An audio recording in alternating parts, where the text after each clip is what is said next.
এই পিছনে ছাড়, দেবে মেরে না তো। মূর্তি নদীর মাঝখানেই দাঁড়িয়ে আছি।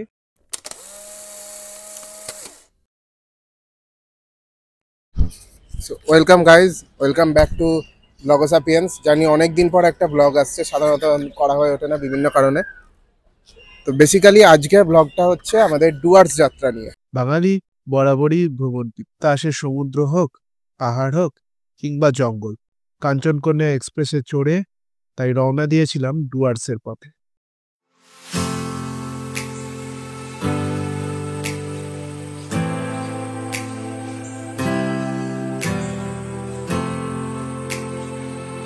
সবার আগে যেটা করব, সবার আগে আমরা একটা কোনো ভালো খাবার জায়গা দেখে আমরা ব্রেকফাস্টটা করে নেব। তারপরে এখান থেকে আমরা এগিয়ে যাব গন্তব্যের উদ্দেশ্যে। অনেকদিন পর এসেছি ভিডিও নিয়ে, তাই তোমাদের কাছ থেকে সম্পূর্ণ সহযোগিতা আশা করব। ভিডিওটা ভালো লাগলে লাইক করে দিও, আর যদি ভালো না লাগে তাহলে সাবস্ক্রাইব করে দিও। নিউ পণ্ডিত মিষ্টান্ন ভান্ডার থেকে ডালপুরি, সাথে সোয়াবিনের তরকারি আর গুড়ের রসগোল্লা দিয়ে এখন আমরা গাড়িতে করে আমাদের গন্তব্যের দিকে এগিয়ে চলেছি, চারদিকের সিনারি দেখতে দেখতে। টোটাল 6 জন আছি আমরা, সবাই একবার হাই বলে দাও। তারপর দুপাশে ঘন সবুজের আবরণকে রেখে এগিয়ে চললাম আমাদের হোমস্টের পথে।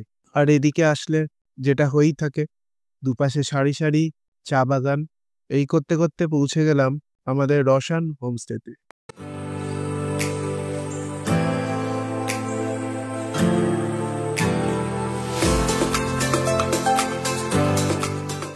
রোশন হোমস্টে থেকে দুপুরে খেয়ে দিয়ে আমরা ঘুরতে বেরিয়েছি একটু টোটো করে। চারদিকে চা বাগান দেখতে দেখতে এগিয়ে যাচ্ছি। কি একটা বাগান বাড়ি না জঙ্গল, কি একটা উদ্দেশ্যে জানো।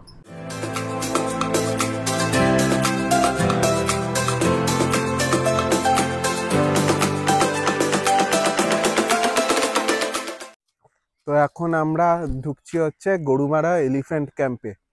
ভেতরটা ঢুকে একটু দেখবো কেমন লাগে, সুন্দর একটা পরিবেশ, আপনাদেরও দেখাবো, সাথে থাকুন।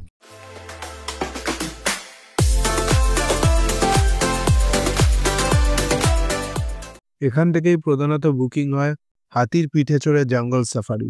যদিও আগে থেকে বুক করে রাখতে হয়, কারণ ভীষণ চাহিদা। আমরা এসে আর সুযোগ পাইনি বটে।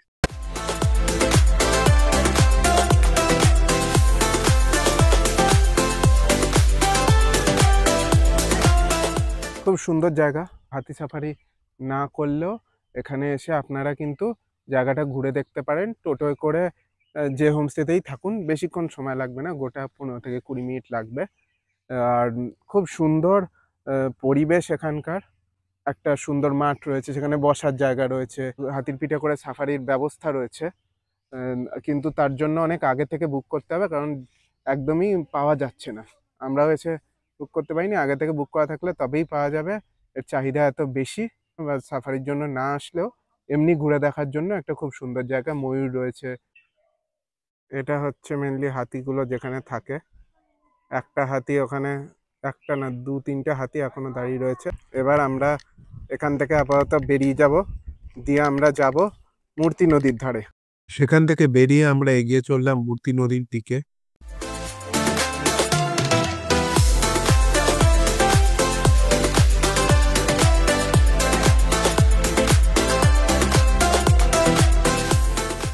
ঠিক এই মুহূর্তে আমার পিছনে হচ্ছে মূর্তি রিভার, মানে নালার মতো। আপাতত আমাদের যেটা করণীয় এখন, মূর্তি নদীতে আমরা একটু পা ভিজিয়ে কিছুক্ষণ সময় এখানে কাটাবো, ব্যাস। তারপরে আবার যথারীতি হোমস্টে উদ্দেশ্যে রওনা দেব। এখানে কিছু বসার জায়গাও আছে, যেখানগুলো আপনারা বসতে পারেন।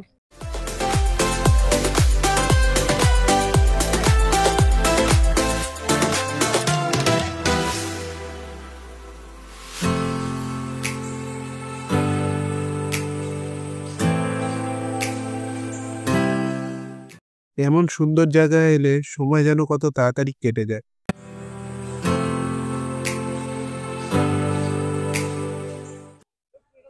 যেমন এখন দেখতে পাচ্ছেন, মূর্তি নদীর মাঝখানেই দাঁড়িয়ে আছি। এক পাশে একটু স্রোত রয়েছে, ওই যে দূরে যেখানে মানুষরা দাঁড়িয়ে আছে ওখানে স্রোত একটু রয়েছে, তবে ভাসিয়ে নিয়ে যাওয়ার মতো স্রোত কিছু নেই। এখানে আসবেন, সবাই ছবি তুলতে পারবেন, ভালো লাগবে। লাগছে জায়গাটা ভীষণ সুন্দর, খুব সুন্দর একটা সিনিক বিউটি রয়েছে। আর যেটা হচ্ছে এখন জলে একদমই কোনো স্রোত কিছু নেই, অনেকটা সেই পচা ডোবা মতন রয়েছে, যাই হোক। আর এমনি মানে সিনিক বিউটি ভীষণ সুন্দর। বর্ষাকালে এই নদী হয়তো প্রচন্ড মানে ফেরোসাস হয়ে যায়, বাট এখন মরা নদী। তবে হ্যাঁ, এই যে পা ডুবিয়ে দাঁড়িয়ে রয়েছি, এটাই ভাল লাগছে। কিছু করার নেই, অগত্যা বেশ কিছুটা সময় কাটিয়ে ডাব খেয়ে আমরা ফিরে চললাম হোমস্টের দিকে।